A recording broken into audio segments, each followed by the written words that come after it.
हाथी और तोते की दोस्ती। एक दिन जंगल में एक हाथी बहुत थका हुआ चल रहा था।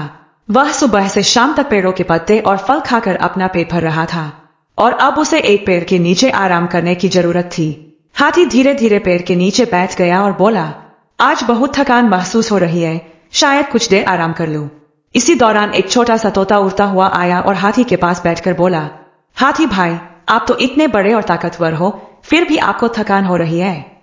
हाथी हल्की मुस्कान के साथ बोला, हाँ, मुझे इतनी थकान हो रही है कि शायद मैं अभी कुछ देर यहीं पड़ा रहूं। तोते ने हाथी की तरफ देखते हुए कहा, अगर आप थक गए हैं तो मुझे बताइए, मैं आपकी मदद कर सकता हूं। हाथी ने हैरानी से तोते को देखा और कहा, तुम जैसे छोटे से पक्षी मेरी मदद क्या कर सकते हो? तुम्हारी ताकत तो मुझसे बहुत कम है। तोता मुस्कुराया और बोला, छोटा होने का मतलब यह नहीं कि मैं मदद नहीं कर सकता। मैं अपने पंखों से ठंडी हवा करके आपकी थकान कम कर सकता हूँ। तोते ने अपने छोटे छोटे पंख फड़फड़ाए और हाथी के आसपास उड़ते हुए ठंडी हवा दी। कुछ ही देर में हाथी को हल्का और तरोताजा महसूस होने लगा।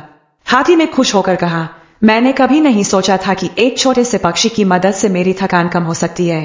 तुमने मुझे एक नई सीख दी।